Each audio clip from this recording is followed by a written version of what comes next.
라반이 이르되 너는 참으로 내 혈육이로다. 야곱이 한 달을 그와 함께 거주하더니 라반이 야곱에게 이르되 내가 비록 내 생질이나 어찌 그저 내 일을 하겠느냐. 내 품삯을 어떻게 할지 내게 말하라.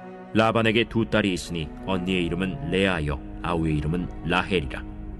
레아는 시력이 약하고 라헬은 곱고 아리따우니 야곱이 라헬을 더 사랑함으로 대답하되 내가 외삼촌의 작은 딸 라헬을 위하여 외삼촌에게 7년을 섬기리이다. 그를 내게 주는 것이 타인에게 주는 것보다 나으니 나와 함께 있으라. 야곱이 라헬을 위하여 7년 동안 라반을 섬겼으나 그를 사랑하는 까닭에 7년을 며칠같이 여겼더라.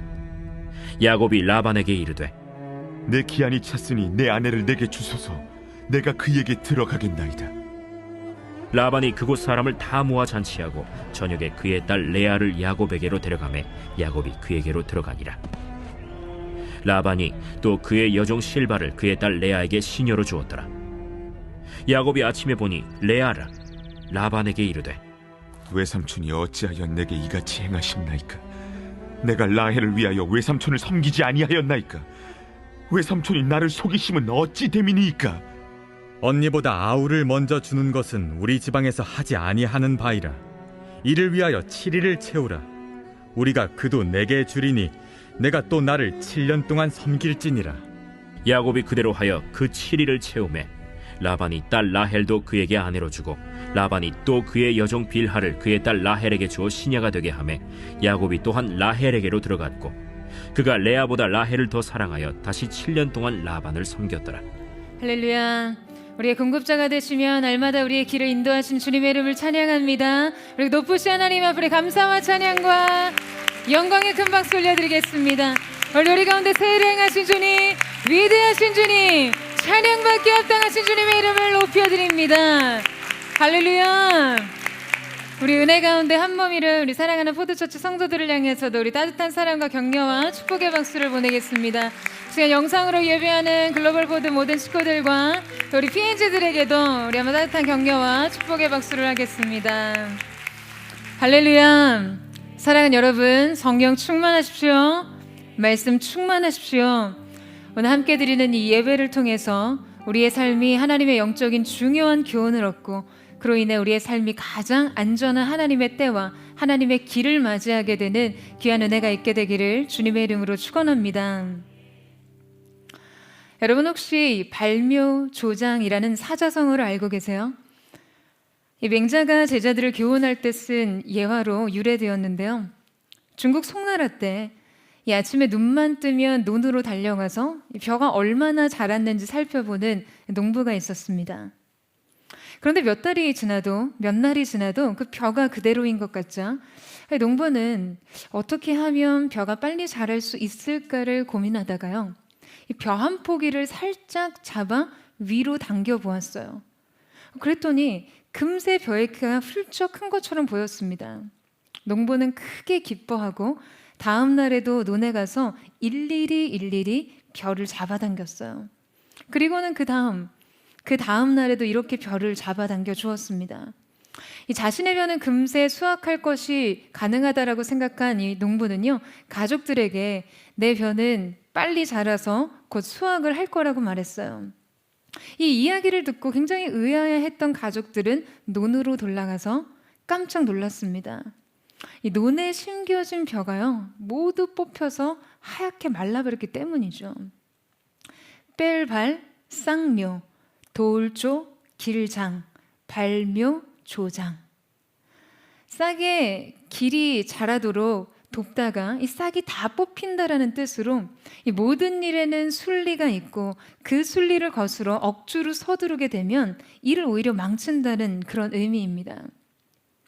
싹을 심었으면 그 결실이 나오기까지 여러분 그저 그 시간이 필요함에도 불구하고 때를 기다리지 못한 잠깐의 편법과 서두름이 자칫 일이 잘 진행되는 것처럼 생각하는 그런 우를 범하게 한다는 것이죠. 서둘러 결과를 확인하려고 하는 그 불안과 조급함이 꼭 필요한 시간을 생략하려고 해요. 여러분, 우리 삶에 숨겨진 말씀의 씨앗, 약속의 씨앗이 이 심겨진 하나님의 뜻과 계약 앞에서 여러분 우리도 이러한 우를 범할 때가 굉장히 많습니다. 하나님의 뜻을 완성함에 있어서 우리는 그 과정을요 인간적인 계획으로 채우려고 해요. 그래서 인내가 필요하고 시간이 필요한 그 하나님의 약속의 성취를 제 손으로 잡아 늘리는 그런 실수를 범하곤 합니다. 하나님의 뜻, 하나님의 방법, 하나님의 때를 기다리지 못한 채 말이죠. 그래서 오히려 하나님의 일을 그르치게 되는 경우가 많아요. 오늘 본문 속에 등장한 야곱은 그야말로 발묘조장의 삶을 살았습니다. 하나님께서는 리브가가 임신했을 때 큰 자가 어린 자를 섬기리라고 하나님의 뜻과 그분의 약속을 분명하게 나타내셨어요. 그러니까 장자의 축복은 야곱에게 있다는 말씀이었죠. 자, 그런데 야곱은 이 하나님의 약속이 무르익어 결실할 때까지를 기다리지 못하고 조급함으로 자신 스스로 벼를 잡아 늘림으로 모든 일들을 그르치게 됩니다. 형 에서가 이 배고픈 틈을 노려서요 팥죽 한 그릇에 장자권을 사고 그냥 에서인 척 아버지를 속여 그의 축복을 가로챘어요. 그러니까 이 일로 야곱은 아버지와 형의 낯을 피해 집을 떠나 도망하게 됩니다. 그리고 그토록 사랑했던 어머니 리브가와 생이별을 하고 죽을 때까지 어머니를 다시 보지 못했어요.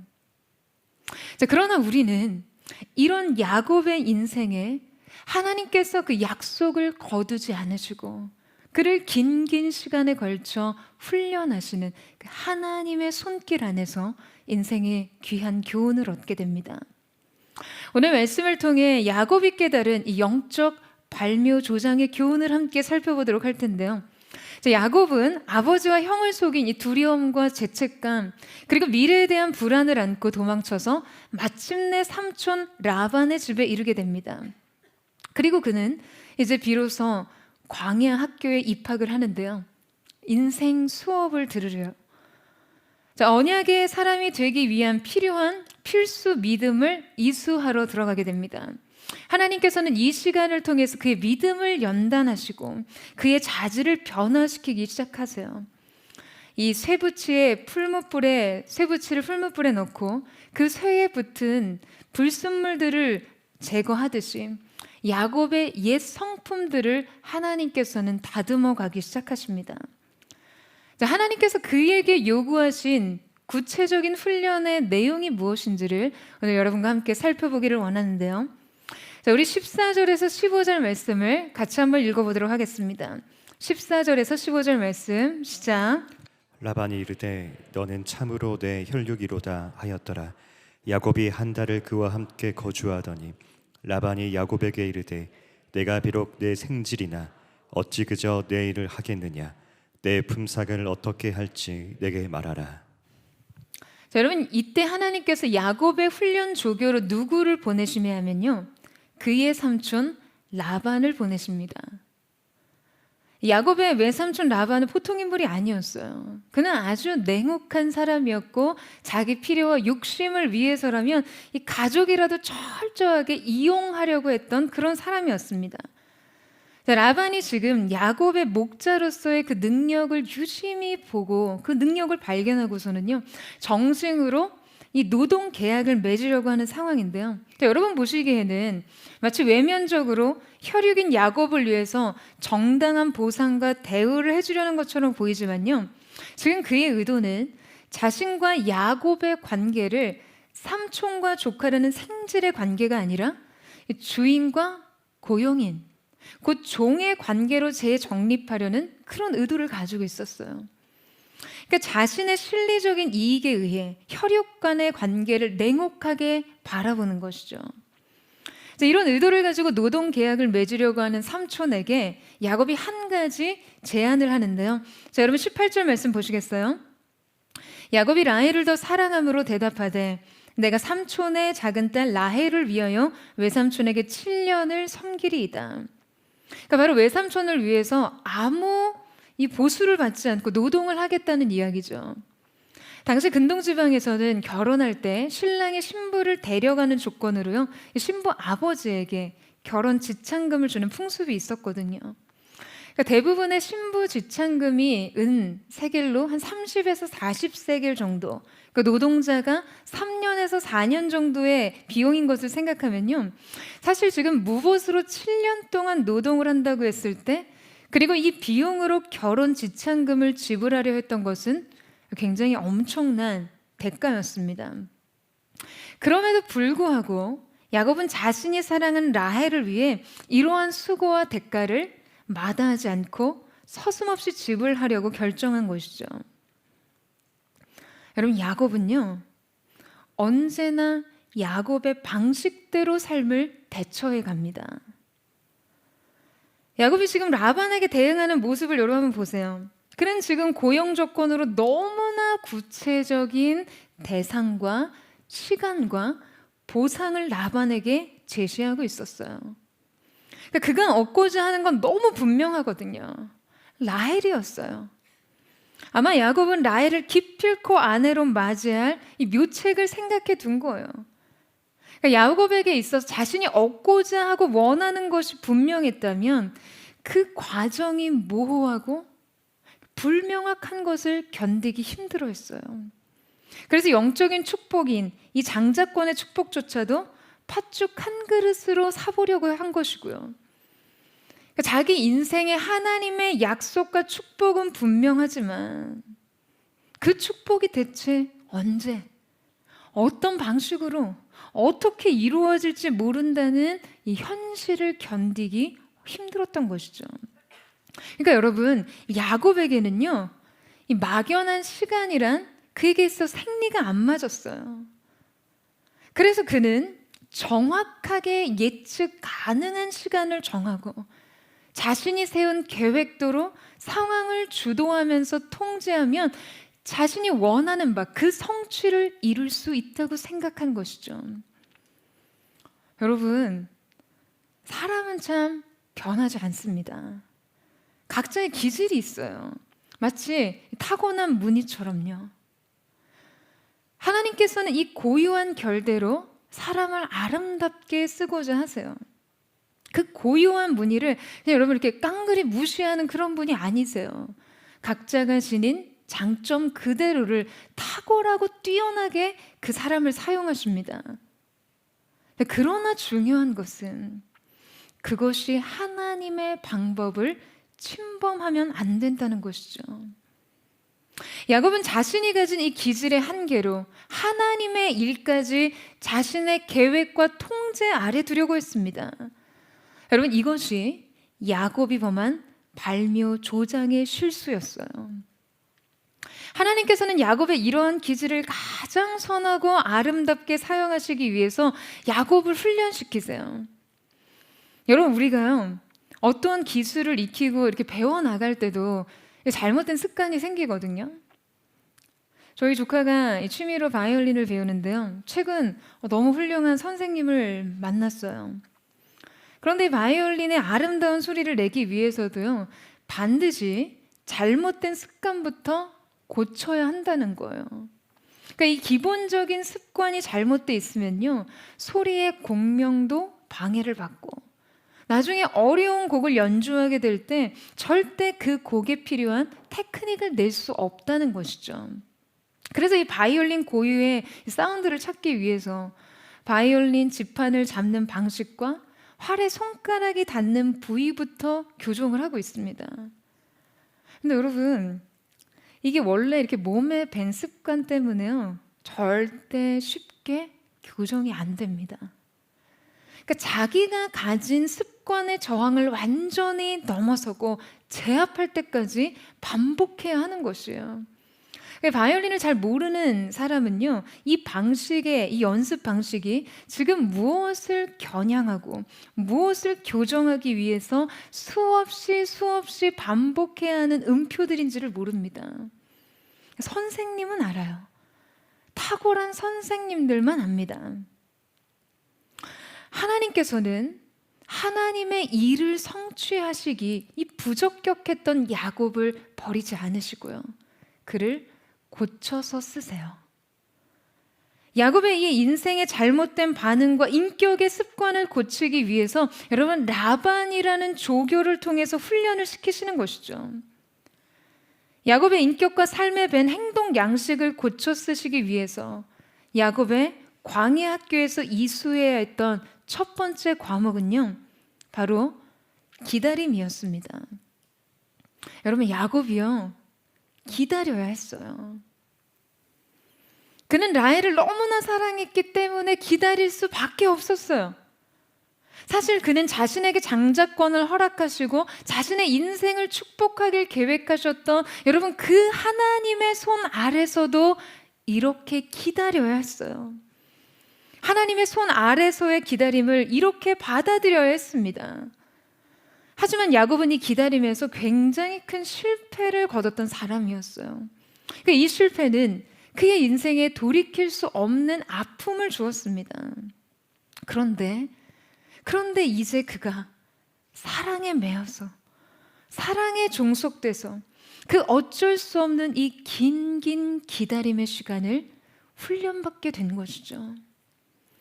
그는 라헬을 위한 7년의 시간 동안 사랑을 위해서는, 축복을 위해서는, 비로소 꿈꾸던 것이 성취되기 위해서는 기다려야 한다는 것을 배우게 됐을 것입니다. 그러니까 기다리는 것이 전부였던 그 시간을 통해 그는 자기 인생에서 앞서 자신이 범한 오류가 어떤 것인지를 복기하고 배울 수 있었을 것이에요. 그러니까 내 의지와 나의 욕심이 앞서서 그냥 하루빨리 변화된 상황을 보고자 했던 그 확고한 성격이요, 오히려 완성을 그르칠 수 있다는 것을 깨달았을 것입니다. 바로 발묘조장의 그 실수 말이에요. 여러분, 분명 하나님의 뜻은요, 야곱을 축복하시는 것이었습니다. 그러나 반드시 그 일을 이루시는 주체는 하나님 그분이셔야 했어요. 아멘이세요? 하나님의 약속에 대한 뜻을 알고 여러분 우리가 그것을 믿고 소망한다 할지라도 지금 그 약속을 이루는 주체가 하나님이 되셔야 함을 잊지 말아야 하는 것입니다. 근데 여러분, 우리가 그것을 거스르려 할 때 어떻게 되는 것일까요? 여러분, 비전을 이룬다는 것은요, 이 약속이 성취된다는 것은 인생의 어떠한 야망과는 대단히 거리가 먼 것입니다. 비전과 약속의 성취가 여러분 개인의 야망으로 흐를 때 이것은 잘못된 성공, 집착과 욕망에 빠질 확률이 굉장히 커요. 그리고 이때 인간은 반드시 조급함에 빠지게 되어 있습니다. 하나님의 약속을 받고 그것을 믿었어도 그 성취를 자기의 의지와 계획으로 이루어가려는 여러분 그 큰 오류에 빠지게 되는 것이죠. 이 오류에 빠진 인간은 이 하나님의 시간표와 방법을 앞질러 돌이킬 수 없는 실수를 저지르게 됩니다. 우리는 우리의 의지가 이 하나님의 약속을 침범하려고 할 때마다 야곱이 했던 이 참담한 실패를 기억해야만 해요. 여러분, 우리는요, 약속 앞에 기다려야 합니다. 아멘. 근데 여러분, 이 기다린다는 것이 아무것도 하지 않는다는 것을 의미하는 것이 아니에요. 그러니까 이 기다림은요, 그냥 무기력하게 아무것도 하지 않는 시간을 말하는 것이 아닙니다. 이 기다림은 힘을 빼는 시간이에요. 불필요한 인생의 힘을 빼는 시간이에요. 그러니까 내가 잘하려고 하는 그 의지 때문에 정작 하나님의 역사를 방해하는 그 힘이요. 여러분, 모든 배움의 기초에는요, 이 힘을 빼는 게 굉장히 중요한 과정입니다. 제가 어린 시절 드나드니 사교육 기간이 좀 특이했던 것 같아요. 제가 기억에 남았던 이 3가지 수업이 있었는데요.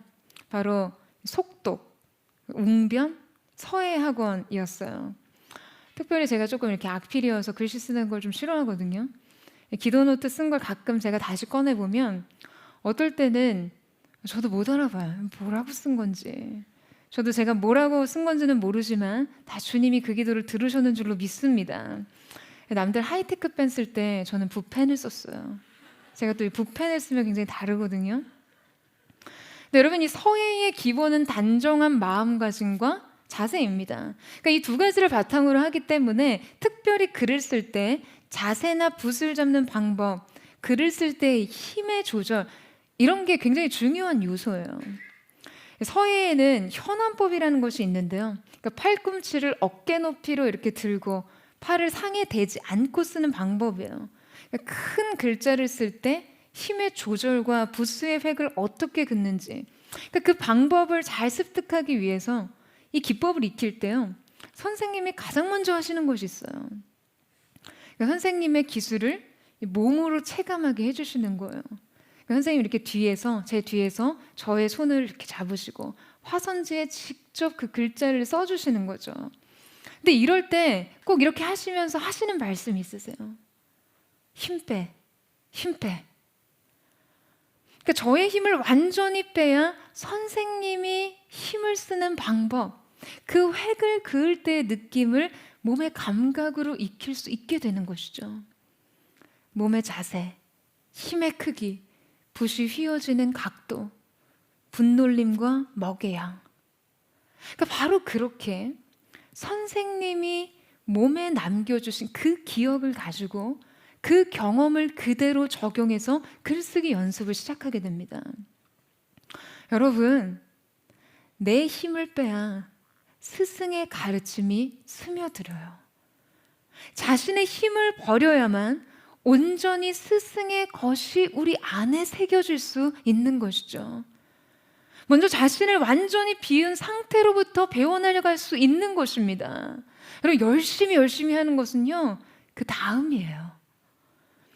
여러분, 우리도 하나님께 맡겨드린 우리 인생에 대해서 힘을 빼야 합니다. 여러분, 아멘이세요? 우리의 주도권을 내려놓아야 하는 것이에요. 주님께서 이끄시는 대로 그분의 힘, 그분의 능력, 그분의 지혜 그대로로 인생을 살아야 하는 것이죠. 여러분, 그래야 하나님의 최상의 지혜와 방식이 우리 인생으로 스며듭니다. 사랑하는 여러분, 오랜 기다림 앞에서 여러분의 인생 속에 불안과 조급함이 찾아올 때, 여러분, 그것을 이기는 것은요, 행동과 계획이 아니라 의탁과 신뢰입니다. 여러분, 하나님의 믿음의 레슨을 받아들이세요.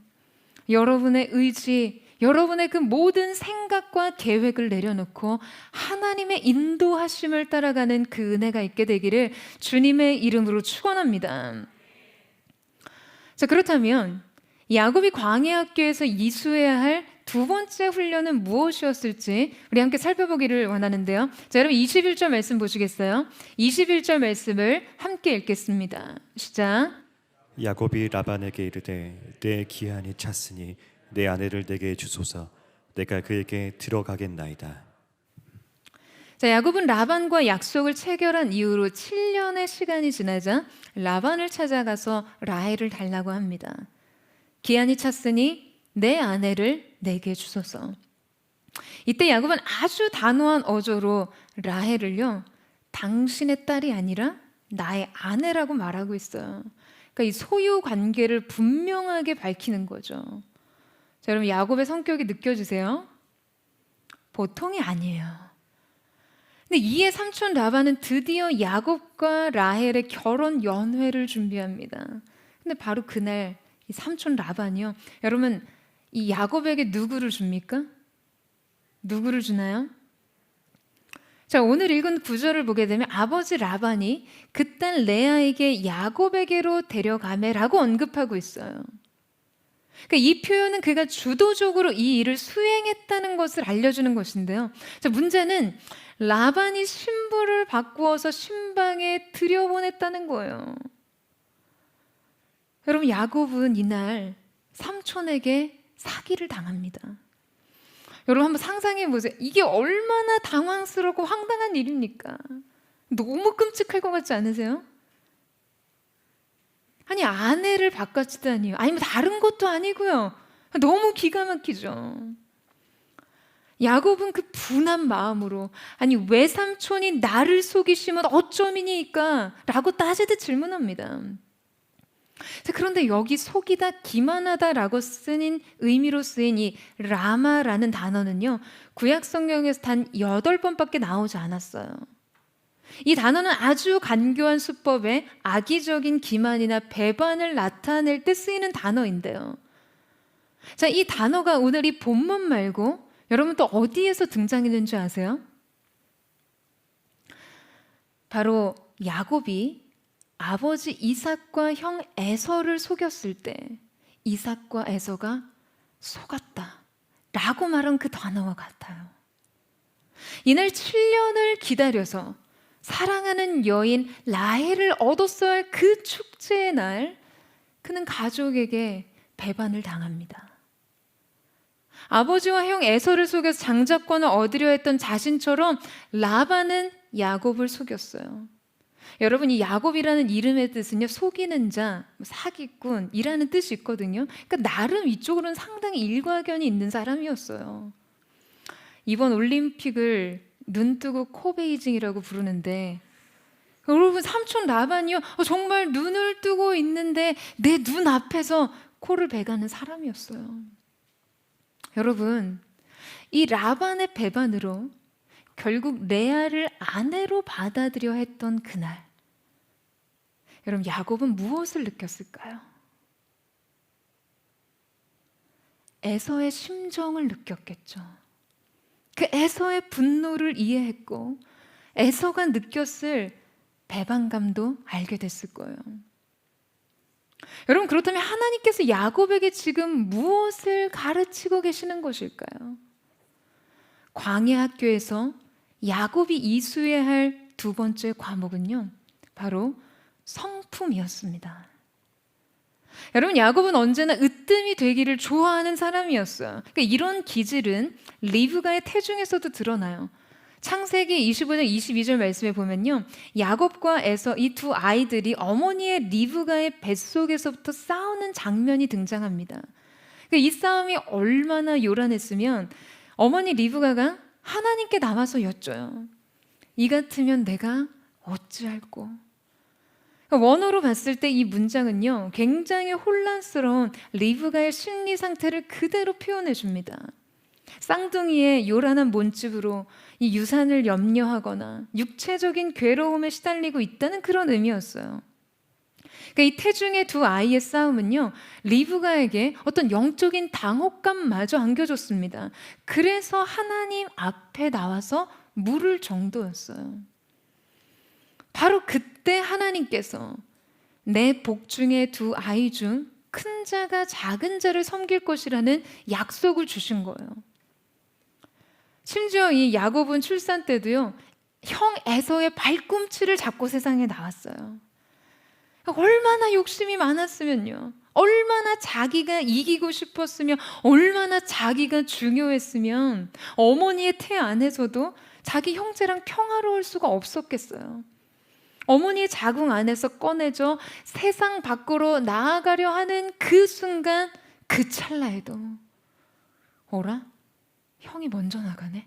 이러면서 형의 그 발목을 잡은 거예요, 여러분. 정말 지독한 놈인 거죠. 그런 야곱이요, 기질적으로 자신이 원하는 바가 있으면 집요하게 그것을 쟁취해내는 그런 사람이었습니다. 내가 받을 축복이 있으면 아마 아버지고 뭐고 형이고 뭐고 눈에 보이지 않아요. 그는 상대의 입장에서 자신의 행동을 헤아려 보는 이 공감력이 전혀 없었어요. 그냥 원하는 바가 너무나 확실했고, 무슨 일이 있어도 그냥 어떤 일을 해서라도 내가 원하는 것을 내 손에 쥐어줄 수만 있으면 됐어요. 그런데 결정적으로 이런 욕심에서 나온 투지와 집착은요, 여러분, 누군가와 피할 수 없는 갈등을 겪게 합니다. 그리고 그 갈등 속에 상대에게 무참히 상처를 줄 수밖에 없어요. 여러분, 그런데 우리 인생은 누군가를 이렇게 짓밟고서는 결코 설 수 없다는 것을 깨달아야만 합니다. 우리가 으뜸이 되고자 할 때 먼저 섬기는 자가 되어야 하는 것을 깨달아야 하는 것이죠. 아에스킬로스라는 그리스 극작가의 아가멤논에는요, 이 고통을 통한 배움이라는 글귀가 있습니다. 그러니까 고통 뒤에는 깨달음이 있고, 인간은 고통이 지나가고서야만 진정으로 무언가를 배울 수 있다는 그런 이야기예요. 그런데 이 글을 인용해서 문화평론가인 신영철 씨가 그런 글을 쓴 것을 보았습니다. 인간이 배워야 하는 가장 소중한 공부, 그리고 인간이 배우기 가장 어려운 공부가 있는데 그것이 바로 타인의 슬픔이라는 거예요. 그러니까 이 타인의 슬픔이라는 것도요, 고통을 통해서만 배움을 얻을 수 있듯이 그 누군가의 슬픔을 내가 결코 슬퍼해보지 않고서는 알 수 없다는 것이죠.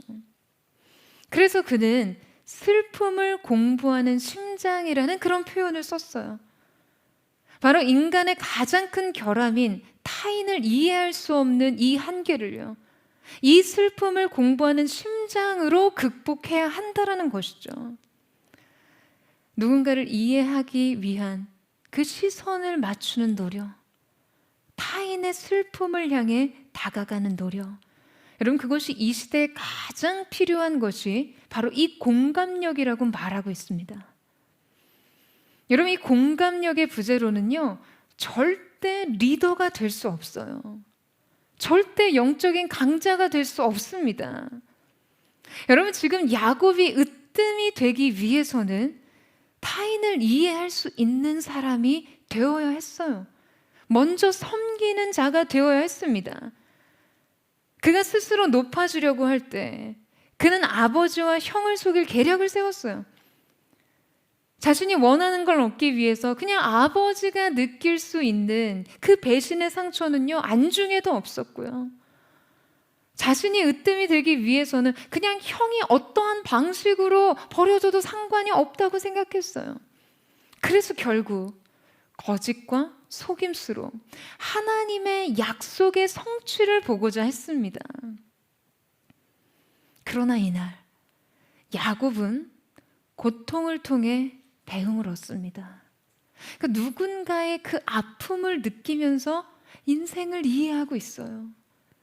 자신이 느끼는 이 배반의 상처와 분노를 통해서 아버지 이삭과 형 에서의 상처를 가늠하게 된 것이죠.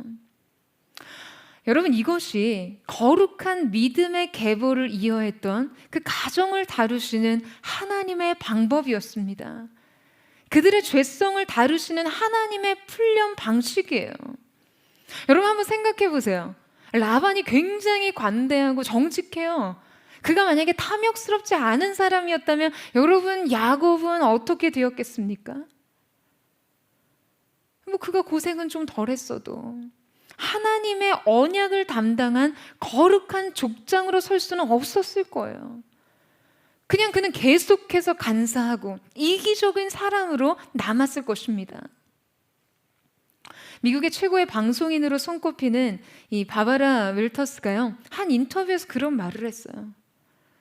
누구도 미국의 위기를 눈치채지 못하는 것 같다.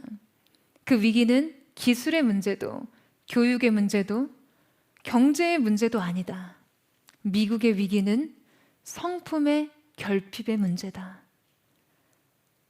여러분 하나님께서 라반을 통해 지금 야곱이 배반의 아픔을 느끼도록 하신 것은요, 야곱의 인생에 뿌린 대로 거두는 원리, 이에는 이, 눈에는 눈의 원리를 가르치시려는 것이 아니에요.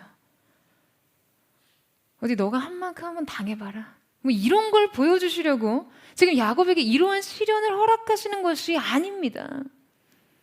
하나님께서는 약속의 성취를 위해서 성품의 완성이 필요하다는 것을 가르치시는 거예요.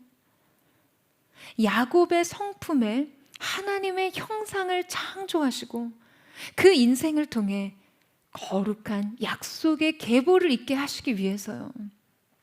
사랑하는 여러분, 하나님께서 우리에게 주신 약속의 성취를 위해 성품이 준비된 하나님의 사람들이 되시기를 주님의 이름으로 축원합니다. 여러분 약속의 성취는요, 하나님의 축복은 성품이라는 인생의 그릇에 담겨지게 되어 있어요. 여러분, 하나님 앞에서 그 성품의 그릇으로 언약의 성취와 하나님의 영광의 축복을 담는 믿음의 사람들 되시기를 주님의 이름으로 축원합니다. 자, 그렇다면 이제 광야 학교의 마지막 수업이 무엇인지를 함께 살펴보도록 하겠습니다. 라반의 속임수로 인해 레아를 아내로 받아들이게 된 야곱이요, 삼촌 라반에게 가서 굉장히 거칠게 항의를 하자 라반이 야곱에게 이렇게 말하고 있습니다. 우리 26절에서 27절 말씀을 같이 한번 읽겠습니다. 시작. 라반이 이르되 언니보다 아우를 먼저 주는 것은 우리 지방에서 하지 아니하는 바이라. 이를 위하여 7일을 채우라. 우리가 그도 내게 주리니 내가 또 나를 7년 동안 섬길지니라. 여러분, 지금 라반이요 상당히 궁색한 변명을 하고 있어요. 지금 그저 야곱을 자기 곁에 더 머물게 하려는 계략을 지금 이러한 풍습의 핑계를 삼아 숨기고 있는 것이죠. 하지만 라반의 이러한 행동을 통해 하나님께서는 또 야곱에게 가르치고자 하신 것이 있었습니다. 광야 학교에서 야곱이 이수해야 할 세 번째 과목은요, 바로 주권에 대한 복종이었습니다. 여러분, 라반은 야곱에게 지금 이 장자의 권리를 존중해야 한다라고 이야기를 하고 있어요. 야곱은 사실 형 에서를 존중하지 않았습니다.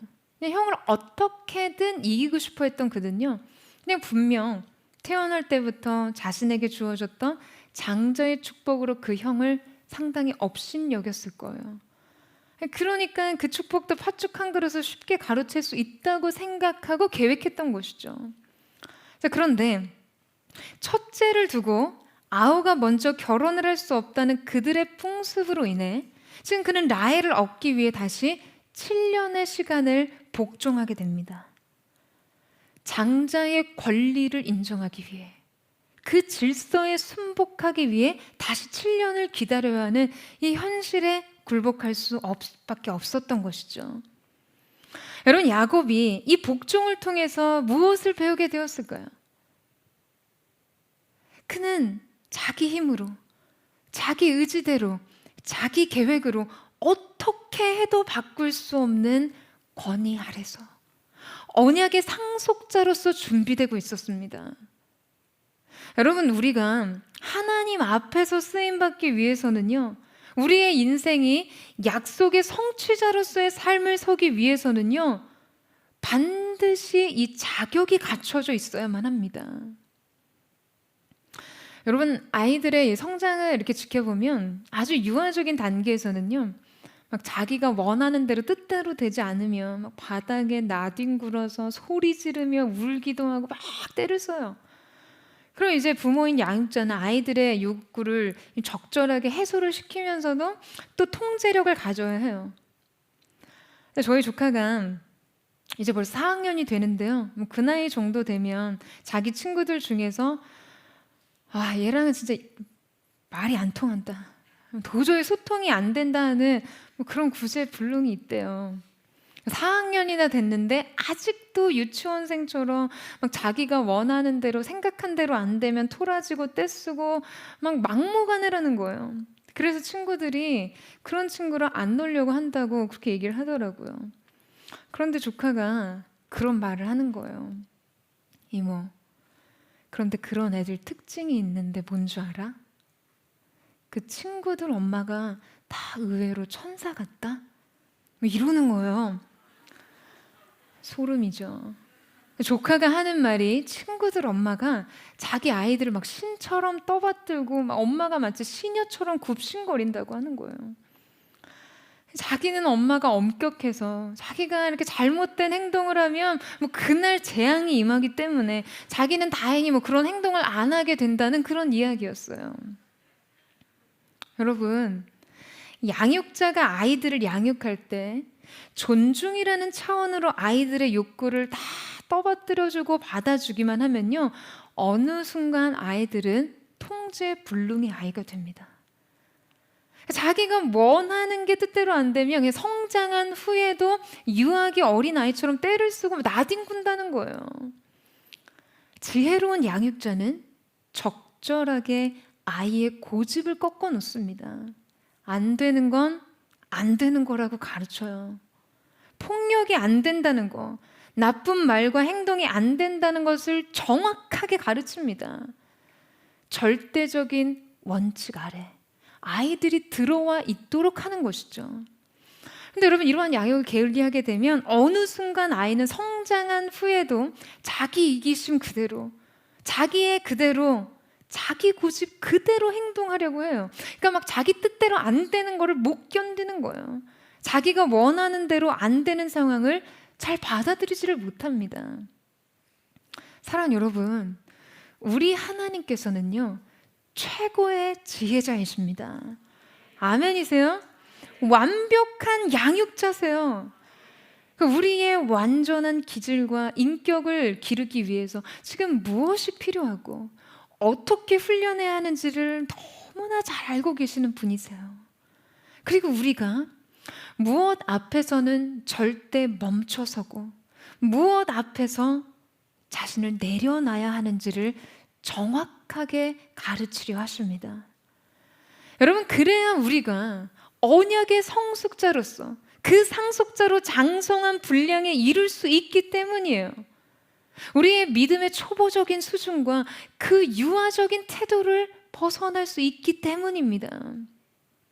여러분, 인생에는요, 우리가 절대 넘어설 수 없는 한계선이 있어요.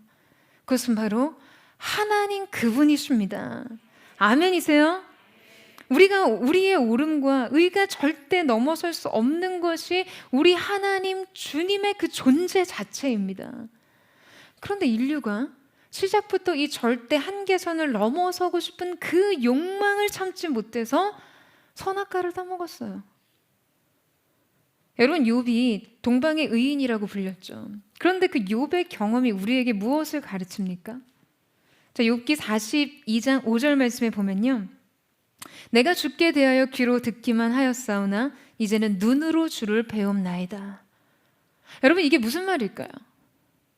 욥이 지금까지 하나님에 대해서 귀로 듣기만 했을 때는 자신의 의로움을 의지했습니다. 그래서 자신이 당하는 고통에 대해서 하나님께 해명할 이유가 있다는 듯이 따졌어요. 고난의 그 이유를 설명해 달라고 창조주께 항변했습니다. 그런데 그런 그가 폭풍 가운데 말씀하신 그 전능하신 하나님을 직접 만났어요. 그분의 거룩하신 성품과 영광과 위엄을 경험했어요. 그래서 그가 그 존존 앞에서 깨달은 것이 여러분 무엇이었습니까? 그분의 절대성이었어요. 그 절대성 앞에서, 그 주권 앞에서 자신의 미천함을 깨달았고, 그분의 거룩하심 앞에서 자신의 철저한 죄인됨을 깨달았습니다. 여러분, 결국 그는요, 자기 입을 가리고 티끌과 재 가운데 앉아 회개하는 것 외에는 전능하신 그분의 존전에서 할 수 있는 것이 없다는 것을 알게 된 것이죠. 사랑하는 여러분, 이것이 우리가 깨달을 궁극의 진리입니다. 크신 주님 앞에 나요.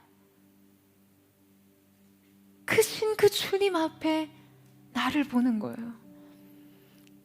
그 앞에 아무것도 내세울 것이 없는 우리 자신. 여러분, 하나님께서는 야곱의 이 광야 학교를 통해 이렇게 인생을 가르치고 계신 거예요. 그리고 그 가르침은 오늘날 우리의 인생 속에서도 계속되고 있습니다. 여러분, 광야 학교에서 끝낸 야곱은요, 이 시간을 모두 견뎌냅니다. 그 어처구니 없는 라반의 배반과 속임수에도 불구하고 야곱이 이 모든 날들을 채워요. 근데 여러분, 주목할 것이 있어요. 바로 성경에 등장하는 로맨스 최고의 구절이 오늘 본문 가운데 나오는데요, 야곱이 라헬을 위하여 7년 동안 라반을 봉사하였으나 그를 연애하는 까닭에 7년을 수일과 같이 여겼더라. 30절에 동일한 말씀이 반복되죠. 라헬을 위한 7년, 그리고 또다시 7년, 총 14년의 시간. 야곱의 사랑은요, 이 객관적인 세월의 길이까지도 극복할 정도로 뜨거웠어요. 그래서 이 긴 날들을 수일과 같이 여겼다라고 이야기를 합니다. 그러니까 며칠 정도밖에는 느껴지지 않았다는 의미죠. 여러분, 이것이 어떤 의미일까요? 사랑했기 때문에 이 시간의 가치는 절대적이었고, 사랑했기 때문에 이 시간을 기꺼이 감당할 수 있었다는 의미죠. 마치 그 시간의 총량이 그에게 순식간에 지나가는 며칠의 시간처럼 느껴질 정도로 말이에요. 사랑하는 여러분, 이것이 바로 사랑의 힘입니다. 여러분, 저는 저와 여러분도 우리 가운데 행하신 하나님의 이 인생 수업을 이렇게 사랑의 능력으로 마칠 수 있게 되기를 주님의 이름으로 축원합니다. 주님을 위한 사랑, 교회를 위한 사랑으로요. 결국 약속으로 나아가는 과정은요, 사랑으로 완성됩니다. 사랑이 아니었으면 이 긴 기다림과 고된 노동, 자신의 실수와 결핍을 인정하는 아픔을 여러분 견뎌내지 못했을 거예요. 그러나 사랑 때문에 이 긴 시간을 수일과 같이 견뎠습니다. 사랑 때문에 자신의 오류를 인정하고 자기 연약함에 직면할 수 있었던 것이죠. 사랑으로 여러분, 우리가 점차 온전케 되는 것입니다. 사랑하는 여러분, 결국 사랑이 답이에요. 기다림의 완성, 성품의 완성, 주권의 완성, 이 모든 수업을 온전히 사랑으로 통과하는 저와 여러분, 사랑하는 포도처치 모든 성도들이 되시기를 주님의 이름으로 축원합니다. 오늘 하나님께서 하늘의 문을 여시고 그 사랑의 능력을 우리 가운데 부어주셔서 하나님께서 우리의 인생 가운데 하시는 주님의 믿음의 모든 훈련, 그 믿음의 레슨을 통과하게 되는 거룩한 하나님의 사람들 되시기를 주님의 이름으로 축원합니다. 이제 우리가 함께 하나님 앞에 찬양하며 기도하며 나아갔으면 좋겠습니다. 사랑하는 주님, 이 시간 우리가 주님 앞에 우리의 마음을 드리며 나아갑니다. 하나님, 우리 앞에 놓인 인생의 모든 하나님의 훈련과 하나님의 수업을 우리가 그 사랑의 능력으로 감당할 수 있게 하여 주시고, 우리의 많은 삶의 기다림의 시간을 믿음의 능력으로 감당하는 하나님의 사람들 될 수 있도록 주님, 오늘 우리 가운데 기름 부어주시고 새롭게 하여 주시옵소서. 우리 그만 고백하며 우리 주님 앞에 함께 찬양하며 나아가기를 원합니다. 주가 보이신 생명의 길, 주가 보이신 생명의 길, 나 주님과 함께 상한 마음을 들이며 주님 앞에 나가리. 나의 의로움이 되신 주, 그 이름 예수, 나의 길이 되신 이름 예수.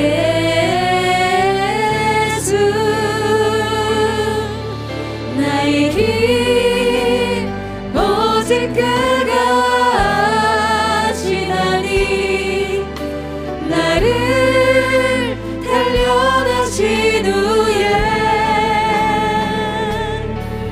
내가 정금같이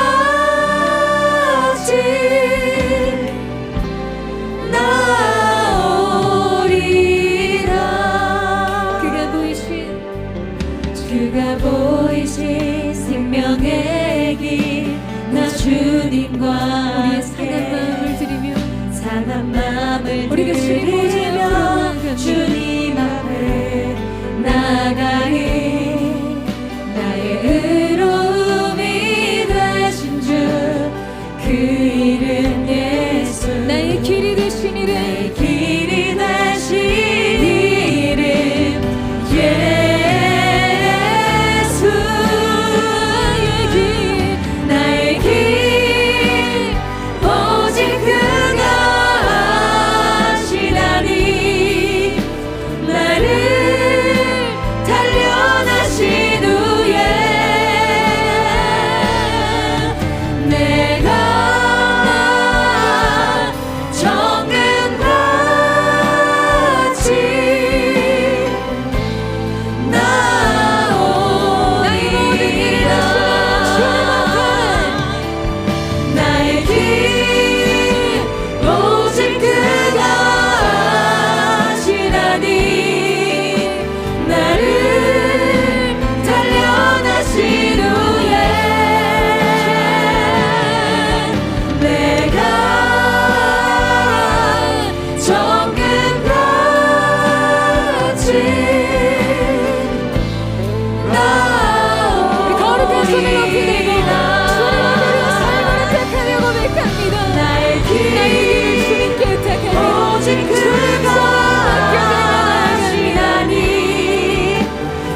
여러분이 지금이라고 하실 때 움직일 수 있는 믿음의 용기가 있게 되기를 주님의 이름으로 축원합니다.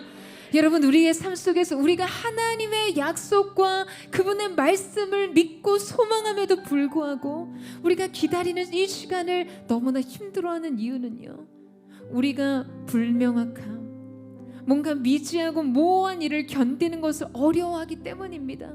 우리가 주도하고 우리가 통제하고 우리가 예측할 수 있는 정확한 시간에 하나님께서 움직여 주시기를 원해요. 근데 그 시간이 맞지 않으면 견딜 수 없는 조급함으로 행동하고 계획하느라 우리 인생의 영적인 발묘 조장의 실패와 실수를 범하는 때가 너무나 많습니다. 여러분, 오늘 여러분이 아침마다 달려나가 논밭에서 확인하고 있는 여러분 인생의 벼의 크기는 무엇입니까? 무엇을 통해서 여러분의 인생의 성패와 성공과 성취를 확인하고 싶어하고 있으세요? 여러분, 그 앞에서 모든 것을 때를 따라 아름답게 하신다는 하나님의 그 때를 의식할 수 있는 믿음의 능력이 있게 되기를 주님의 이름으로 축원합니다. 여러분, 모호한 것을, 미지한 것을 두려워하지 마세요.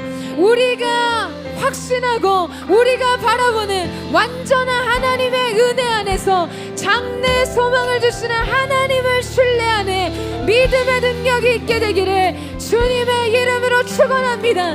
그래서 가장 수동적일 수 있는 기다림의 시간을 가장 능동적인 믿음의 시간으로 통과할 수 있는 하나님의 사람들 되시기를 주님의 이름으로 축원합니다. 주님, 그 믿음을 내게 허락하여 주십시오. 그 믿음의 훈련을 내가 통과하기를 원합니다. 우리 그 마음 고백하며 주여 한번 부르짖고 함심의 동성으로 기도하겠습니다. 주여,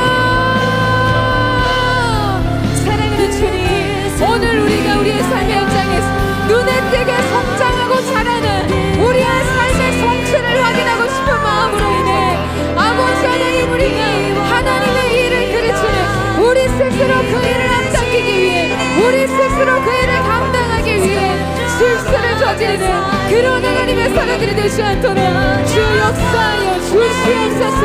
기다림의 인생의 훈련 앞에서 우리 가운데 역사하시는 하나님을 신뢰하는 믿음의 사람들로 설 수 있도록 주 역사하여 주시옵소서. 기다림의 때를 분별하며 거둘 때와 심을 때를 주님 분별할 수 있는 하나님의 사람들 되게 마땅히 필요한 시간과 마땅히 필요한 기다림의 때를 하나님 손에 택하며 나아갈 수 있는 거룩한 주님의 사람들 될 수 있도록 역사하여 주시옵소서. 모든 두려움과 조급함, 불안함은 끊어질 주여서 주님을 위하여 신뢰하는 거룩한 하나님의 사람들 될 수 있도록 역사하여 주시옵소서. 뜻하신 그곳에 나의 기원합니다. 이끄시는 대로 순종하며 살리니 영약한 내 영혼 통하여 일하소서. 주님 나라와 그 뜻을 위하여 주님 나를 이끄소서. 우리 함께 고백합니다. 주님 말씀하시면 주님 말씀하시면 내가 나가리라. 주님 뜻이 아니면 주님 뜻이 아니면 내가 멈춰서리라. 내가 멈춰서리라. 나의 가고 서는 곳 주님 뜻에 있으니 오 주님. 여러분, 다시 한번 우리의 삶 하나님의 시간과 하나님의 손을 의탁하며 고백합니다. 주님 말씀하시면 내가 나가리라. 주님 뜻이 아니면 주님 뜻이 아니면 내가 멈춰서리라. 나의 가고 서는 곳 주님 뜻에 있으니 주님 나의 삶을 이끌어 주시옵소서. 주님을 의지하며 나아가기를 원합니다.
이끌어 주십시오. 오 주님 나를 이끄소서. 사랑하는 여러분, 오늘 여러분 하나님의 인도하심 받기를 원하십니까? 정말 하나님께서 여러분의 인생을 이끌어 가기를 원하세요? 그렇다면 여러분, 먼저 여러분이 움켜쥔 여러분의 삶의 고삐를 내려놓으셔야만 합니다. 그 핸들을 주님께 맡기셔야 돼요. 주님이 원하는 방향대로, 주님이 원하는 속도로, 하나님의 때와 하나님의 방식과 하나님의 뜻이 온전히 하나님의 방법대로 이루어질 수 있도록 여러분 인생에 당겨진 고삐를 주님께 맡기세요. 그리고 주님을 바라보고 기도하세요. 여러분, 이 시간을 통해서 우리는 우리의 삶에 굉장히 귀중한 하나님의 손길을 경험하게 될 것입니다. 그것은 우리의 성품을 다루시는 하나님의 손길이에요. 여러분, 하나님의 인생에 존귀한 약속의 축복이 여러분의 인생에 주어져도요, 그 받침대와 같은, 그 그릇과 같은 성품이 준비되지 않으면 그 그릇이 깨어지고 부서지고 흐트러지면 그 안에 담겨진 하나님의 축복은 쏟아지게 되어 있습니다. 기다림의 성품의 훈련을 통과하지 못한 사울 왕, 다윗은 광야의 시간을 보냈기 때문에 그 광야 속에서 훈련된 성품으로 하나님의 영광을 수종들고 하나님의 뜻을 분별하며 주님 기뻐하시는 예배를 드렸지만, 여러분 사울을 보세요. 그는 여전히 자기의 왕권과 여전히 자신의 영광과 권력과 힘을 위해서 헌신하는 삶을 살았습니다. 이 시간, 기다림의 시간, 훈련의 시간을 통과한 하나님의 사람들이 있다면 기뻐하고 기뻐하는 은혜가 있게 되기를 주님의 이름으로 축원합니다. 가장 안전한 인생의 축복의 받침대를 준비하는 시간으로 신뢰하십시오. 오늘 우리가 다시 한번 기도하며 나아갈 때, 사랑하는 주님, 성품이 훈련되되 오늘 하나님이 말씀하신 그대로 하나님의 주권 가운데 우리가 순종하고 순복하며 하나님의 뜻을 성취하는 하나님의 사람들 되기를 원하오니 주님 역사하여 주시옵소서. 주님의 주대심을 인정하는, 하나님의 주권을 인정하는 자들, 내가 선 것은 거룩한 땅이니 그곳에서 신을 벗으라 하시는 주님 앞에 우리의 권리를 포기하며 주님의 뜻대로 인생을 살기를 원합니다. 그 마음 고백하는 사람들 전심으로 주여 한번 부르짖고 우리 합심의 동성으로 기도하겠습니다. 주여, 성품의 받침대를 준비함으로 주님의 축복과 약속의 영광을 받는 단단한 영혼의 그릇이 예비될 수 있기를 원합니다. 주님이 기뻐하시는 곳에 머물고 주님과 함께 그 가운데 서며 주님을 따라가기를 가기를 원합니다. 하나님이 보시기에 합당한 가장 아름다운 성품으로 하나님의 주권을 인정하며 주님의 주대심과 통치를 선포한 하나님의 사람으로 이 가운데 설 수 있기를 원하오니 주님 역사하여 주시옵소서. 하나님의 사람들은 정신을 차리고 깨어 근신하여 하나님의 뜻을 분별할지어다. 하나님의 뜻하신 주님의 주권을 인정하며 그 주권에 순복하는 자들, 하나님 앞에 겸손하며 때가 되면 너희를 높이시리라 말씀하신 그대로 하나님의 때를 기다리는 믿음으로 그렇게 주 앞에 서기를 원하오니 주님 역사하여 주시옵소서. 우리가 오직 하나님의 이름으로 고난되어 하나님 앞에 하나님의 존전에서 주님의 합당한 주의 종 되기를 원하오니 주님 역사하여 주시옵소서. 주님 기름 부어주옵소서. 합당한 사람이 되어지기를 나의 구원자 나의 노래한 이름 주님 그의 축복 되길 원하네.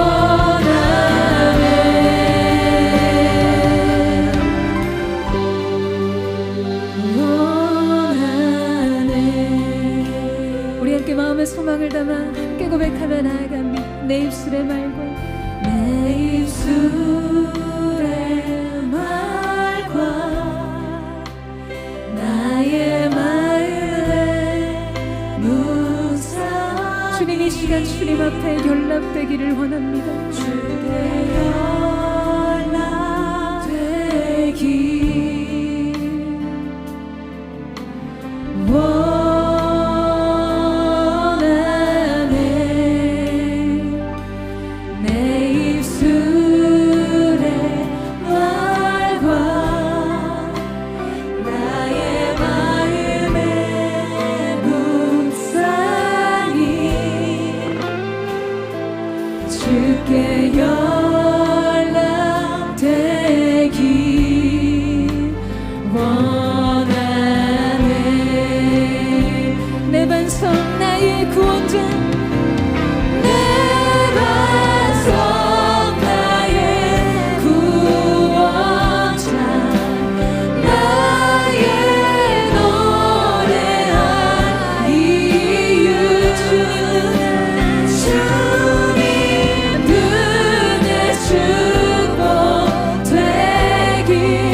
들고 내 반석 나의 구원자 내 반석 나의 구원자 나의 노래한 이유 주님 눈에 축복 되길 원하네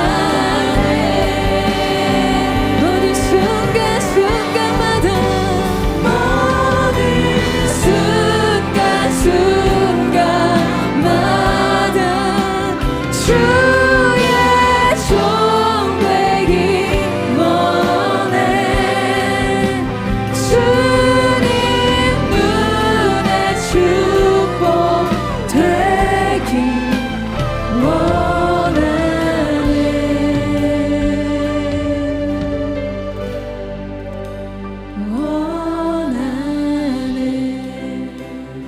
사랑하는 여러분 정말 하나님 눈에 축복된 삶을 살기를 원하세요? 여러분 정말 그 인생 살기를 원하십니까? 그렇다면 여러분 딱 한 가지가 바뀌어야 돼요.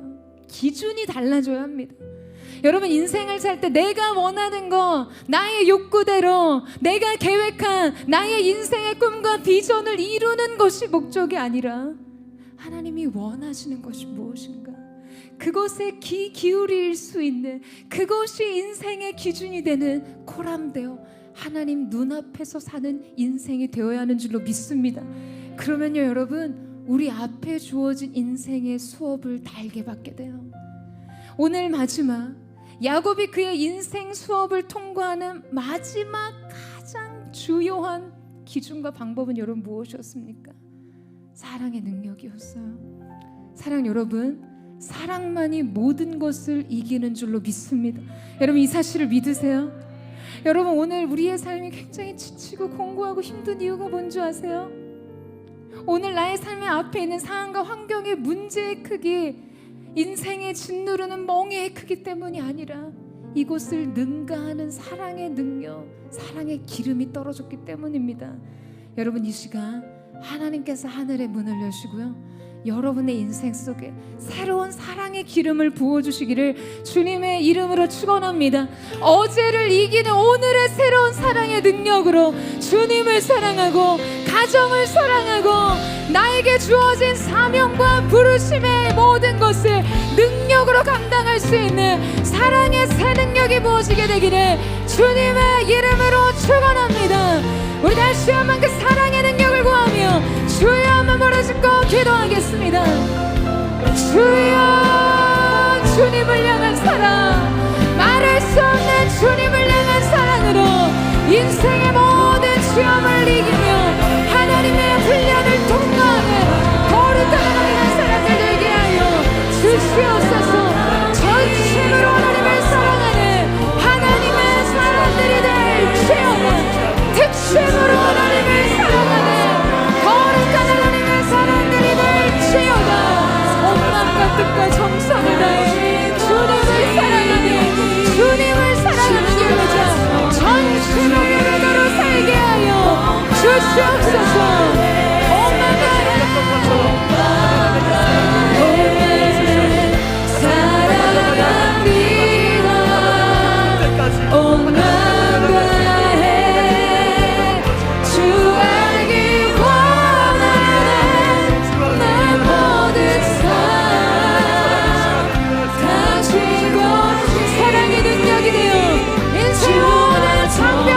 기다림을 뛰어넘는 거룩한 하나님의 사람들이 될지어다. 온 마음 다해 사랑합니다. 온 마음 다해 인생의 권태를 이길 능력 주, 인생의 모든 지치고 공고한 삶의 환경과 우리에게 주어진 많은 것들을 넘어서느니 주연의 수위관에 채우는 사랑의 능력이 오늘 우리에게 있게 하여 주시옵소서. 주님을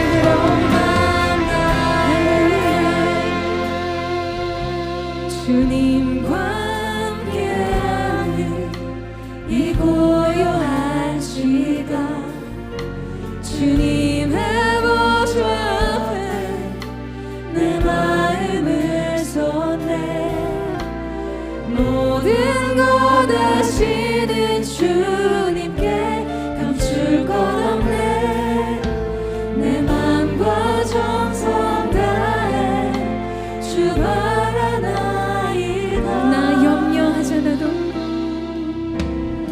여러분, 주님은 우리의 모든 것을 알고 계세요. 오직 그 주님 앞에 모든 것을 의탁하며 우리는 주님의 얼굴만을 구하는 예배자 되기를 사모합니다. 이해할 수 없을 때라도 감사하며 날마다 순종하며 주님의 길을 따르기를 사모합니다.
여러분, 이것이 우리의 마지막 고백인 줄로 믿습니다. 너희는 마음과 뜻과 정성을 다해 생명을 다해 너희 주 하나님을 사랑할지어다. 이것이 하나님이 우리 가운데 주신 계명이에요. 사랑하는 포드처치 모든 성도들, 주님 포드의 교회가 오직 이 한 가지 정신을 주 앞에 바로 세우기를 원합니다.